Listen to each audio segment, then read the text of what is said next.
Olá, tudo bem? Hoje vamos falar de um assunto muito importante, que é o discernimento espiritual. O discernimento espiritual é algo importantíssimo na nossa vida. Precisamos estar atentos a tudo que acontece ao redor de nós, mas também tudo que acontece no nosso interior, sobretudo quando estamos em oração. Portanto, o discernimento espiritual ele serve para a nossa vida no dia a dia, para que a gente possa tomar as decisões, serve para os momentos de oração. Às vezes a gente acha que porque teve sentimentos ruins durante a oração, a nossa oração não valeu, mas é justamente o contrário. Santo Inácio dizia que o problema é não sentir nada, aí é um problema. Mas se você sente coisas boas ou sente coisas ruins, ou as duas coisas se alternam no momento de oração, precisamos ficar atentos, porque ali pode estar contido um sinal de Deus. Também o discernimento espiritual para quem faz uma peregrinação, para quem vai à Terra Santa, por exemplo, quem vai a Aparecida, quem vai a outro lugar de cunho religioso, e você vai também para rezar, além do turismo que se faz, é importante o discernimento espiritual. Por quê? O que este lugar, o que este momento impacta na minha vida espiritual? E a gente tem isso, quando você vai à Terra Santa, você passa nos lugares, você tem aquele sentimento, né, naquele lugar, aquela devoção, aquele sentimento que Santo Inácio de Loyola depois vai dizer, ou consolação ou desolação. Então nós precisamos analisar isso em nós, né, e tentar entender como que Deus age na nossa vida e o que Ele está querendo dizer. Então, discernimento espiritual é distinguir, é conhecer o que Deus nos pede no dia a dia da nossa vida. E em cada um de nós está presente isso, né? O Deus que nos chama, né? Essa força de Deus, mas também a força do mal, ou seja, o bom espírito e o mau espírito. O bom espírito nos leva sempre para junto de Deus e o mau espírito quer nos afastar dele. Então, discernir significa conhecer as emoções, os sentimentos que acontecem em uma pessoa. Por isso, você deve se conhecer, ter um conhecimento amplo de si mesmo. O confronto com a palavra de Deus na oração deve nos ajudar nesta tarefa. Então, quando essa palavra, a palavra de Deus, atinge o nosso coração, atinge a fonte do nosso ser, quando atinge o coração de fato, algo acontece. E aí vem as reações ou aqueles movimentos interiores, né? Que pode ser, porque ninguém fica neutro diante de tudo isso. Então, quais são esses movimentos interiores que podem acontecer? A paz, a perturbação, a tristeza, o ânimo, a secura espiritual, a inspiração, a luz, o medo, a insegurança, né? Por isso que Santo Inácio de Loyola vai chamar de consolação todos aqueles sentimentos bons que nos aproximam de Deus. E vai chamar também de desolação todos aqueles sentimentos ruins que podem nos afastar de Deus. Em todo caso, nós, no momento da oração ou no momento da espiritualidade, sempre temos esses dois tipos de sentimentos, a consolação e a desolação. E muitas vezes esses sentimentos se misturam ali no nosso ser, na nossa vida. O problema é quando a gente não sente absolutamente nada, o que é muito difícil, ninguém fica neutro diante do sagrado, diante do Senhor. Então, precisamos entender um pouquinho isso. Às vezes a gente acha que rezando e tendo aqueles sentimentos ruins, a nossa oração não está sendo válida. Muito pelo contrário, está sendo muito válida, porque consolação e desolação estão presentes na nossa vida. Mas o que seria então a consolação? A consolação é um estado de ânimo forte, intenso, além do normal, perceptível. Não é algo rápido, mas é algo que tem duração, né? Cada consolação é única porque é graça de Deus, ela é dom, mas não é conquista pessoal. Vamos ver então alguns elementos que fazem parte da consolação. Aí você vai poder identificar aí na sua vida, né, nos seus momentos, essas características da consolação. Ele é todo movimento interior que deixa a pessoa cheia da confiança em Deus, de afeição por Jesus e de abertura para os outros. É impulso para o alto, para o bem. É toda a alegria interior que leva e atrai as pessoas para as coisas celestiais. É paz, alegria, confiança, ânimo, experiência do amor de Deus, do sentido da vida. É experiência existencial, é aquela experiência da presença íntima, pessoal, de ser amado gratuitamente. Tudo está em harmonia, unificado, integrado. A sensação de liberdade, de que o melhor de nós vem à tona. Parece que aquilo está explodindo dentro de nós, toda aquela felicidade e toda a alegria. Então esta é a consolação. E quando as consolações elas são constantes, sobretudo quando a gente vai em determinado lugar ou vive determinada experiência, e todas as vezes que fazemos aquela experiência sentimos a consolação, então é preciso ficar atento, porque pode ser que Deus esteja nos chamando através desses sentimentos, né, que nos são constantes. Né? Por exemplo, a pessoa que sente no coração o chamado a ser padre. Então, sempre quando serve o altar como coroinha, ou quando vai ao seminário fazer uma visita, ou quando faz qualquer coisa que tem a ver com o sacerdócio, ele sente aquela alegria, aquela paz, aquela vontade de fazer o mesmo, né? Por que não seria um chamado de Deus também para o sacerdócio? Então, você experimenta consolações ao se orientar para uma certa vocação específica, pode ter a certeza de que as moções, se forem constantes, não de uma vez só, mas constantes, indicam a voz do Senhor que chama. Mas e a desolação? Como é que ela funciona na nossa vida?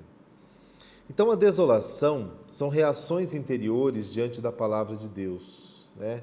Nós costumamos achar que se nos sentimos mal na oração é porque não rezamos, né? Como eu já disse, isso não é verdade. Você rezou sim.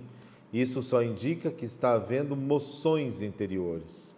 Santo Inácio já dizia que se não há nenhum movimento na oração, algo está completamente errado. Então vamos ver algumas coisas da desolação. O que seria a desolação? É a experiência de crise, de esvaziamento interior progressivo. Parece que eu vou diminuindo aquele gosto, aquela alegria. É impulso para baixo, para o terreno, para o pecado. É desânimo, pessimismo, desconfiança, aridez, desamor, frieza, ressentimento, temor, confusão, a experiência do silêncio de Deus.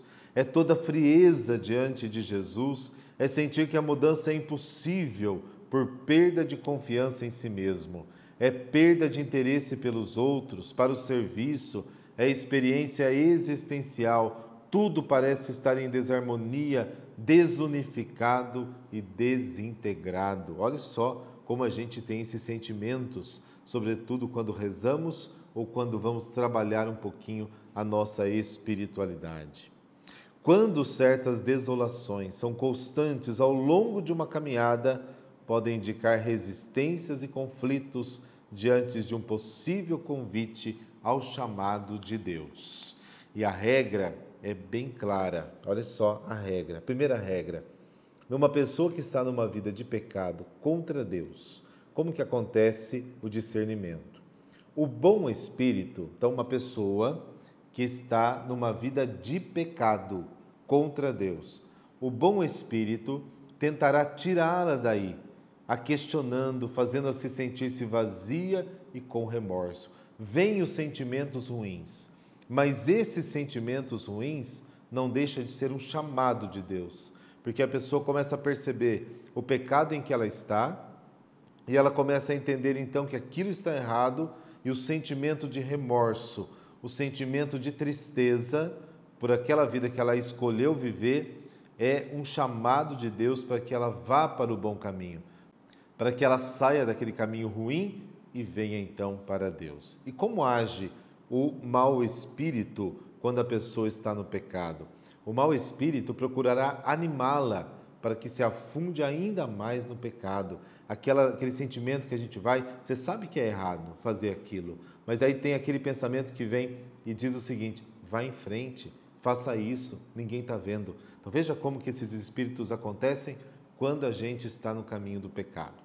Agora, numa pessoa que está buscando crescer na descoberta de Deus e na vivência do amor, como que age o bom espírito?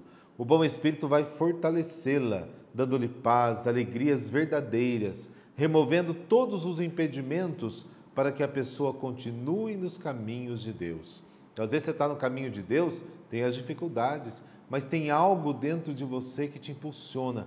Vá adiante, vai para frente. Aí um grande exemplo disso é o Padre Pio. Muitas vezes ali sofrendo a perseguição, né, e ele dizia, né, mas eu sentia lá no meu interior, continue, vá adiante. E como age então o mau espírito? Ele vai tentar tirá-la daí, colocando-lhe dúvidas, confusão, oposição, desânimo. Quando a gente está no caminho de Deus, não faltam as tentações para nos tirar deste caminho. Por isso, precisamos ficar abertos. E como então eu devo agir diante dessas situações? Se você está com o sentimento desolado, o ideal é que você permaneça do jeito que você está antes de cair na desolação. Eu rezava o terço todos os dias, hoje não estou sentindo mais o gosto de rezar o terço todos os dias. A tentação é que eu dê ouvidos à minha desolação, eu fico cansado, distraído, não quero rezar, mas qual que é o ideal? Não dê ouvidos à tentação, não dê ouvidos à tentação, mas continue rezando o seu terço, mesmo que você não sinta absolutamente nada. A regra de ouro é nunca tomar decisões quando estiver desolado. Às vezes tem uma briga em casa, a tua vontade é de sumir. Você está com o coração desolado. E quando estamos com o coração desolado, o nosso conselheiro não é confiável. Pode ser que ele queira que você saia de qualquer jeito daquela situação e aí provoca uma situação pior ainda do que você estava vivendo. Então a regra é, está com dificuldades, está na desolação, permaneça onde você está. Não arrede o pé, não tome decisões. Espere voltar à consolação, porque é assim, uma vai e a outra vem, uma vai e a outra vem, para você então poder tomar as decisões. Depois, na desolação, não se deixe dominar, mas lute contra. Ser insistente na oração, mesmo que seja difícil, mesmo que não seja gostoso, mesmo que você vá lá quase que por obrigação, continue. Examinar mais vezes a consciência para perceber o que levou à desolação. Estou me sentindo angustiado, estou me sentindo triste, por quê? Será que alguém me magoou? Será que alguém me fez algum tipo de mal? Será que eu acabei não vendo coisas na internet que acabou confundindo a minha cabeça? Então, ir à raiz do problema, isso é muito importante, descobrir por que se está consolado. Depois, intensificar a caridade, sacrificar-se mais pelos outros. Isso ajuda muito a gente sair da desolação e vir para a consolação. Às vezes uma visita a um doente, a visita a um asilo, né, uma ligação, uma conversa, alguém que esteja precisando, pode nos ajudar e muito. A caridade, gente, faz milagres. Quem estiver desolado, lembre-se que Deus permite um tempo de provação para purificar o amor. Então mantenha viva a fé, mesmo não sentindo a presença de Deus. Quem estiver desolado, seja paciente, saiba guardar o momento de sair dessa situação. Ela não vai durar para sempre. E as causas da desolação são 3, e assim termina este vídeo. Sendo uma da nossa parte, responsabilidade nossa, e 2 da parte de Deus. Primeira causa, debilidade, preguiça ou negligência no nosso relacionamento com Deus. Isso aqui é uma coisa nossa, uma coisa humana que pode acontecer e nos deixar desolados. Que é coisa pior para nos deixar desolados a preguiça? Parece que a gente, quando dá voz à preguiça, por exemplo, e dorme até mais tarde ou até o tempo que der, parece que a gente acorda, a vida virou um marasmo, né? Então isso aí pode nos ajudar na desolação. Quando a gente faz isso, a desolação aumenta no nosso coração. Depois, Deus nos faz notar que devemos buscá-lo, porque Ele é bom. e não pelos seus efeitos consoladores da sua presença. A nossa tendência é buscar mais a consolação do que o Deus da consolação, o que no fundo poderia ser uma busca de nós mesmos. Então aquela história, eu vou rezar para me sentir bem. Eu não vou rezar para me sentir bem, eu devo rezar para me aproximar de Deus. Se vou me sentir bem ou se não vou sentir bem, isso aí é outra história, vem aí dentro da consolação e desolação que depois eu preciso analisar. Mas é para estar diante de Deus. Depois, uma terceira e última, faz-nos compreender, Deus nos faz compreender, que a consolação não depende de nós. É um dom que Ele nos concede por pura bondade e amor, gratuitamente. E quem estiver consolado, prepare-se para enfrentar a desolação que possivelmente virá. E quem estiver consolado, seja humilde, reconhecendo sua pequenez e a grandeza de Deus. E quem estiver desolado, seja forte, acreditando que Deus não nos abandonou. Então façamos, usemos mais, percebamos quais sentimentos vêm ao nosso coração quando rezamos, quando estamos em determinados lugares e quando visitamos os lugares santos. E deixa Deus falar através da consolação ou através da desolação. E depois de uma análise com a inteligência que Deus te deu, aí sim você poderá tomar as decisões. Muito obrigado, Deus abençoe você. Até o próximo vídeo.